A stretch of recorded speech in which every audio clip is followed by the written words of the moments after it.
Un peu plus de 2 mois et demi se sont écoulés depuis la reprise du championnat de Ligue 2 début août. Près d'un tiers des 38 rencontres programmées ont déjà été disputées. Aujourd'hui dans SCO News, nous avons donc décidé de dresser un premier bilan du parcours des Angevins dans cet exercice 2008-2009. 3 victoires, 5 nuls et 3 défaites pour un total de 14 points et une 10e place au classement. Voilà le bilan comptable de l'équipe entraînée par Jean-Louis Garcia sur les 11 premières journées de championnat. Il s'agit d'une première partie de saison équilibrée puisque les Angevins ont autant gagné que perdu, sans compter les 5 résultats nuls. En comparaison, l'année dernière, à la même époque, Angers était 6e avec 18 points.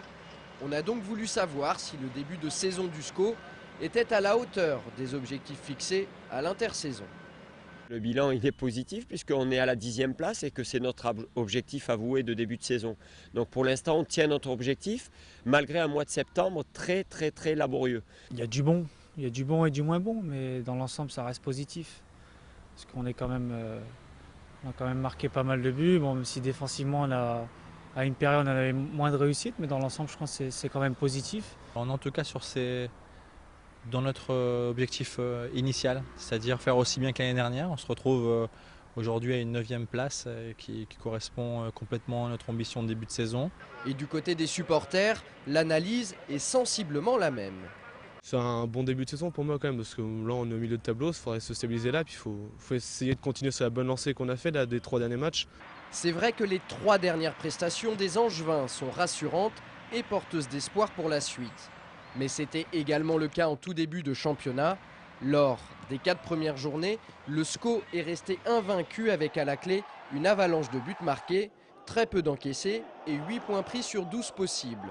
Seulement, entre-temps, au mois de septembre, Angers a connu une période de disette et de doute marquée par des carences défensives et un manque de réussite offensive. Ce mauvais cycle a commencé face à Brest lors de la 5e journée. Il s'est terminé sur un lourd revers 3-0 à Lens et un coup de gueule du capitaine Philippe Brunel qui a apporté les effets escomptés. Les paroles se sont transformées en actes. Bon, c'est pas que moi, il y a un peu tout le monde qui a